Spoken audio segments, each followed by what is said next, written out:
Assalamualaikum warahmatullahi wabarakatuh. Bismillahirrahmanirrahim. Alhamdulillahirabbil alamin wa bihi nasta'inu ala umuri dunya waddin. Asyhadu an la ilaha illallahul malikul haqqul mubin wa asyhadu anna sayyidana Muhammadan abduhu wa rasuluh. Shadiqal wa'dil amin. Allahumma shalli wa sallim ala abdika wa rasulika khatamin nabiyyin wa akramil awwalin wal akhirin sayyidina Muhammad wa ala alihi wa sahbihi wa tabi'in wa farijal muslimin ya qawiyyu ya matin wa fi syarril zalimin. Wala haula wala quwwata illa billahil aliyil azim. Allahumma shalli ala sayyidina Muhammadin muhyid nufus salatan inna biha ala jami'id durus wa ala alihi wa sahbihi wa sallim. Allahumma shalli ala sayyidina Muhammad habibil mahbub syafil lil farjil qurub wa ala alihi wa sahbihi wa sallim tasliman katsira amma ba'du.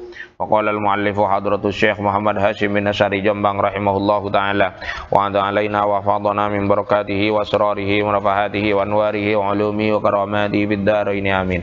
Allahumma arinal haqqa haqqan warzuqna ittiba'ah wa arinal batila batila warzuqna ijtinabah. Bismillahirrahmanirrahim. Wa qauluhu ta'ala wa idza quri'al qur'anu fastami'u lahu wa ansitu la'allakum turhamun. Al-ayah. Para pemirsa TVNU minal muslimin wal muslimat wan nahdiyin wan nahdiyat rahimakumullah dimanapun anda berada, kita kembali bertemu dalam kajian kitab At-Tanbihatul Wajibat di episode ke-18 kalau tidak salah, masih di sesi khatimah atau epilog dari kitab At-Tanbihatul Wajibat karya Hadratus Syekh Muhammad Hashim bin Asy'ari yang kita kenal sebagai muassis Nahdlatul Ulama dan Rais Akbar pertama Jam'iyah Nahdlatul Ulama. Dalam pertemuan khotimah sebelumnya atau epilog sebelumnya, sekarang masih tersisa ada beberapa hal lagi yang ingin disampaikan Hadratus Syekh di dalam epilog kitab beliau ini. Sebelumnya di pertemuan episode ke-17 kemarin atau ke-18 ya, atau 16 saya lupa. Pokoknya sebelum ini kita berbicara tentang kutipan Hadratus Syekh atas pernyataan Imam Nawawi terkait adab-adab seseorang yang membaca dan mendengarkan Al-Quran. Pada bagian ini, insya Allah sudah bagian akhir dari epilog, bagian akhir dari bagian akhir ya, bagian akhir dari khotimah.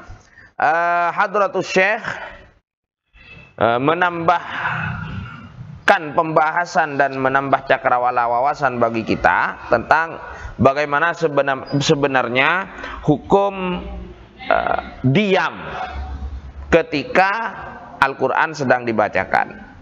Beliau mulai dengan firman Allah Ta'ala yang juga dikutip di pertemuan sebelumnya.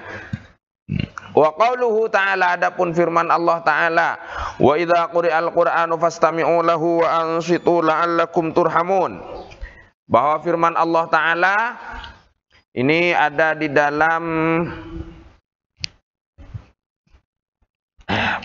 pertemuan selanjutnya, pertemuan sebelumnya sudah dikutip ini, pertemuan sebelumnya ayat ini.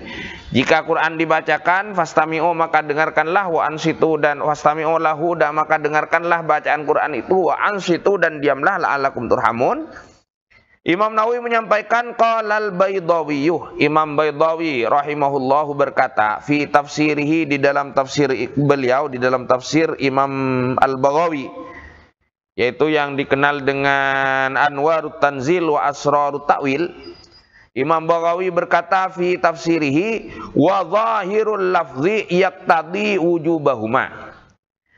Saat menafsirkan ayat wa idza quri'al qur'anu ini, Imam Baghawi menyampaikan bahwa secara zahir, secara eksplisit ayat itu jelas punya arti wajibnya mendengarkan dan diam ketika Al-Quran dibaca. Jadi ada dua hal, mendengarkan dan diam. Nah, secara eksplisit ayat itu menunjukkan hukum wajib bagi siapapun yang mendengarkan ayat Al-Quran itu wajib dua hal, mendengarkan dan diam. Secara eksplisit, secara zahir ayat. Haitsu yuqra'ul Qur'anu mutlaqon, ketika Al-Quran sedang dibaca mutlaqon, kewajiban ini mutlaqon berlaku mutlak baik di luar sholat atau di dalam sholat. Akan tetapi wa ammatul fuqaha, kata Hadratus Syekh, mayoritas ahli fikih itu menghukumi bagaimana? Alastihbabihima, menghukumi kesunnahan, tidak wajib tapi sunnah mendengarkan bacaan Al-Quran dan diam ketika Al-Quran dibacakan, itu hukumnya sunnah menurut mayoritas ulama ahli fikih. Kesunnahan ini berlaku kharijas sholati, di luar sholat. Di luar sholat. Ya,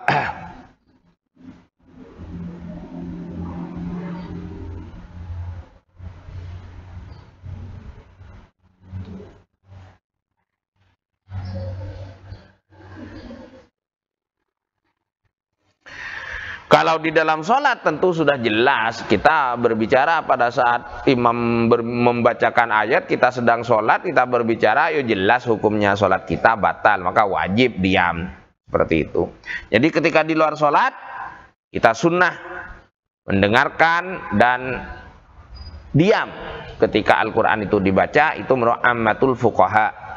Demikian kata Imam Baydawi. Ya maaf, Imam Baydawi yang dikutip oleh Hadratus Syekh di dalam tafsir beliau. Seperti itu. Jadi Imam Baydawi menyampaikan terkait ayat wa idza quri'al Qur'anu itu adalah yang pertama, secara eksplisit ayat itu menunjukkan wajibnya mendengarkan dan diam ketika Al-Quran dibacakan secara mutlak, baik di dalam atau di luar sholat. Dan selanjutnya Imam Baghawi menyampaikan, Imam Baydawi menyampaikan bahwa mendengarkan dan diam ketika Al-Quran dibacakan itu hukumnya sunnah, dan itu jika terjadi di luar sholat. Seperti itu. Demikian Imam Baydawi dalam tafsirnya dan dikutip oleh Hadratus Syekh di dalam At-Tanbihatul Wajibah bagian khatimah ini. Selanjutnya Hadratus Syekh juga mengutip pendapat Syekh Zainuddin Al-Malibari, pengarang kitab yang paling, salah satu kitab yang paling dikenal di dunia pesantren, yaitu kitab Fathul Mu'in. Wa qala Syekh Zainuddin Al-Malibari, Syekh Zainuddin Al-Malibari berkata fi babil jumu'ati, di dalam bab salat Jumat, min Fathil Mu'ini, dari kitab Fathil Mu'in syarah Qurratul Ain. Jadi Qurratul Ain itu matan dikarang oleh Syekh Zainuddin Al-Malibari, dan syarahnya Fathul Mu'in juga dikarang oleh Syekh Zainuddin Al-Malibari. Nah, di dalam Fathul Mu'in ini Syekh Zainuddin Al-Malibari berkata, wa sunna insatun ay sukutun, disunnahkan diam, ma'a isra'in, disertai mendengarkan. Jadi tidak hanya diam, sunnah diam sambil mendengarkan, bukan sunnah diam karena tidur. Ya. Jadi kata teman saya itu, khutbah Jumat kali ini terasa singkat sekali, karena saat khutbah aku tertidur katanya. Ya. Jadi disunnahkan mendengarkan, disunnahkan diam yang disertai mendengarkan, li khutbatin, pada khutbah yang sedang dibaca, dan seterusnya sampai ke pernyataan wa yukrahul kalamu, dimakruhkan berbicara. Ini memang sekilas konteksnya khutbah. Intaha, selesai sampai di situ kutipan Fathul Mu'in. Memang sepintas tidak terkait dengan khutbah, tetapi wa mithluhu, nah ini wa mithluhu wa yukrahul kalam, dimakruhkan berbicara. Nah, wa mithluhu termasuk kalam yang dimakruhkan, qaulu ba'dil mustami'ina, ucapan sebagian para pendengar, litalil Qur'ani, pada orang yang membaca Al-Quran, halat tilawati, ketika Quran dibacakan, para mustami'in berkata ahsantah, ahsantah, ahsantah, itu kalam yang makruh. Atau yang biasa, nah ini yang banyak di kalangan kita, au tayyibun, tayyibun. Dan kalau kita mendengar orang baca Quran tayyib, tayyib, itu makruh sebenarnya. Bukan kemudian karena bahasa Arab dan fasih itu syar'i, tidak mesti bilang tayyib, tayyib saat Quran dibaca itu justru makruh, seperti itu. Au nahwu dzalika, atau semacam itu. Fahuwa makruhun, maka hal tersebut hukumnya makruh. Kal kalami halastima'il khutbati, sebagaimana hukum berbicara ketika mendengarkan khutbah, titik. Wa mahallu dzalika, adapun tempat kemakruhannya ini, idza kanat qiraatul qari'i, kala bacaan si qari itu hasanatan, bagus, mandubatan dan disunnahkan, au mubahatan atau dibolehkan. Yang makruh ketika Quran dibaca orang bilang toyib atau ahsanta ini, yang makruh ketika memang bacaan Quran yang dibaca oleh si qori benar, baik. Kalau bacaan Qur'annya tidak baik, contoh, wa amma idza kanat, adapun jika wa amma idza kanat qira'atuhu bil alhanil muharramati, adapun ketika bacaannya disertai langgam atau lagu yang diharamkan, fa qauluhu ahsanta au toyibun, maka ucapan sebagian pendengar yang berupa ahsanta atau toyib itu tadi hukumnya haramun, adalah haram. Mengapa? Li'anna tahsinal harami au tatyibahu haramun qat'an. Karena menganggap baik, ahsanta kamu benar, ahsanta kamu baik, atau tatyibahu menganggap baik, kamu bagus, pada sesuatu yang haram, itu hukumnya haram juga. Gitu loh. Jadi ketika bacaannya dengan lagu yang diharamkan, yang keluar dari batasan qiraah yang diakui ulama sampai ke batas haram misalkan, ya kok pendengarnya ahsanta toyib, itu haram semua. Haram semua akhirnya hukumnya. Fa fi babi hurmatil alhani wat taghyirati fi qiraatil qur'ani, di dalam bab hurmatil alhan wat taghyirat, keharaman melakukan dan merubah-rubah fi qiraatil qur'ani, di dalam membaca Al-Qur'an, min khazinatil asrari, dari kitab khazinatul asrar, terdapat manasuhu, keterangan yang tekesnya demikian atau redaksinya demikian. Wa uqiya an Zahiriddin, diriwayatkan dari Syekh Zahiriddin Al-Marghinani minas sadatil Hanafiyati, sebagai salah seorang ulama besar dari kalangan Hanafiyah, diriwayatkan annaman, hukum annaman, bahwa orang ola limukri'i zamanina, yang berkata kepada pembaca Quran zaman kita sekarang, zamannya musannif dulu ya, bukan zaman Android sekarang, ini zaman musannif dulu. Apabila ada orang berkata kepada pembaca Quran zaman ini zamannya Al-Marghinani itu tadi, inda qiraatihi, ketika dia sedang membaca Quran terus pendengarnya berkata ahsanta yakfuru, maka kafir. Ini keras sekali hukumnya Al-Marghinani ini. Kenapa kok dihukumi kafir? Wa wajhu ja'lit tahsini, adapun bentuk sisi yang membuat wa wajhu ja'lit tahsini kufran, adapun sisi yang membuat kafir orang yang menganggap baik bacaan qori zaman ini, dari sisi mana dia dihukumi kafir? Anna qurra'a hadzal zamani, bahwa para pembaca Quran di zaman ini qallama takhlu qiraatuhum, sulit bacaan mereka sepi, fil majalisi, di dalam majelis-majelis, wal mahafili, dan perayaan-perayaan, sulit sepi, anit taghonni, dari melakukan linnasi, karena faktor pujian manusia.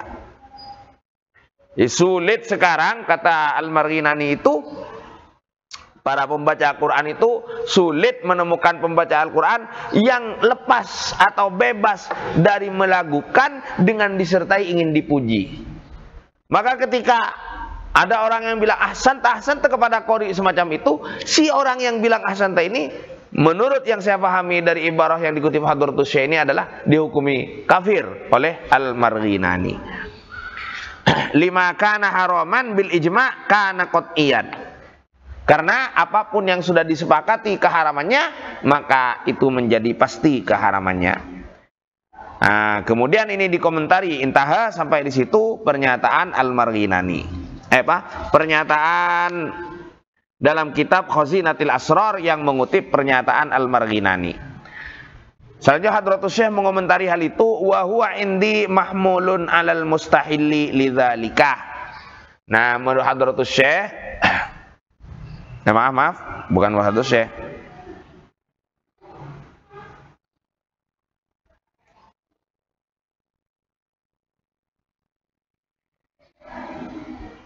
Ya.